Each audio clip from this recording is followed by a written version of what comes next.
సభలో నిర్మాణాత్మక చర్చ జరగాలంటే మాజీ సీఎం జగన్ అసెంబ్లీకి రావాలని డిప్యూటీ స్పీకర్ రఘురామకృష్ణరాజు అన్నారు. అసెంబ్లీకి రాకుండా ఇంట్లో మాట్లాడితే కుదరదని వ్యాఖ్యానించారు. అసెంబ్లీలో ప్రజల అంశాలను జగన్ ప్రస్తావించవచ్చన్నారు. ఏపీలో భారీ వర్షాలపై దుబాయ్ నుంచి అధికారులతో సీఎం చంద్రబాబు సమీక్షించారు. అప్రమత్తంగా ఉండి ముందస్తు జాగ్రత్తలు తీసుకోవాలని హోంమంత్రి అనితను ఆదేశించారు. ప్రజలకు ఇబ్బందులు కలగకుండా అధికారులు చర్యలు తీసుకోవాలన్నారు. ఏపీ ఎస్పీడీసీఎల్ మాజీ చైర్మన్ సంతోషరావు హయాంలో భారీగా అవినీతి జరిగిందని విశ్రాంత ఐపీఎస్ అధికారి ఏబి వెంకటేశ్వరరావు ఆరోపించారు. తిరుపతిలోని ఏపీ ఎస్పీడీసీఎల్ కార్యాలయంలో సీఎండి శివశంకర్ను ఆయన కలిశారు. డిస్కంలో 40,000 కోట్ల అవినీతి జరిగిందని విచారణ జరిపించాలని కోరారు. మంత్రుల మధ్య విభేదాలతో అధికారులు నలిగిపోతున్నారని బీఆర్ఎస్ వర్కింగ్ ప్రెసిడెంట్ కేటీఆర్ విమర్శించారు. మంత్రుల ఒత్తిడికి తలొగ్గి తప్పులు చేస్తే ఆ తర్వాత మూల్యం చెల్లించుకోవాల్సి ఉంటుందని ఆయన హెచ్చరించారు. గో సంరక్షణ చేస్తున్న సోను సింగ్ అలియాస్ ప్రశాంత్ సింగ్పై కాల్పులు జరగడం బాధాకరమని కేంద్ర మంత్రి బండి సంజయ్ అన్నారు. ఓట్లు డబ్బుల కోసమో ప్రశాంత్ సింగ్ ఇలా చేశారని చెప్పడం సరికాదని పేర్కొన్నారు. చేసిన వ్యాఖ్యలను పోలీసులు సీఎం వెనక్కి తీసుకొని క్షమాపణ చెప్పాలని డిమాండ్ చేశారు. మాజీ సీఎం కేసీఆర్ ఎర్రవల్లిలో పలువురు పార్టీ నేతలతో సమావేశమయ్యారు.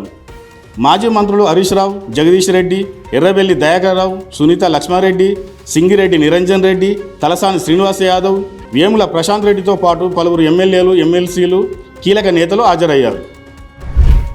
హైదరాబాదు శివారు పోచారం ఐటీ కారిడార్లో గో సంరక్షకుడు సోను సింగ్పై కాల్పుల ఘటన నేపథ్యంలో బీజేపీ నేతలు ఆందోళనకు దిగారు. లక్డీకపూర్లోని డీజీపీ కార్యాలయం ముట్టడికి యత్నించగా పోలీసులు అడ్డుకున్నారు. కార్యాలయం వద్దకు వచ్చిన బీజేపీ రాష్ట్ర అధ్యక్షుడు రామచంద్రరావుతో పాటు పలువురు నేతలను పోలీసులు అరెస్టు చేశారు.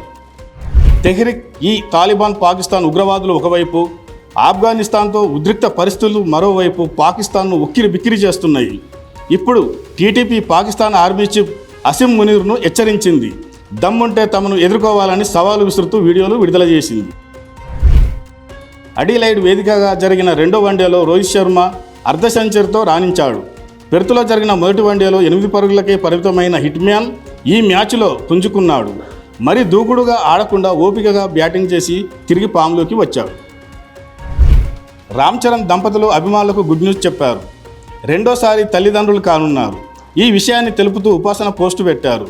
ఈ దీపావళి తమ ఇంట ఆనందాన్ని రెట్టింపు చేసిందని, రెట్టింపు ఆశీర్వచనాలు అందాయని ఆనందం వ్యక్తం చేశారు. అంతర్జాతీయ పరిణామాల నేపథ్యంలో నిన్న దిద్దుబాటుకు గురైన బంగారం, వెండి ధరలు గురువారం మళ్లీ పెరిగాయి. హైదరాబాద్ మార్కెట్లో 10 గ్రాముల పసిడి ధర క్రితం రోజుతో పోలిస్తే దాదాపు 2,600 పైనే పెరిగింది.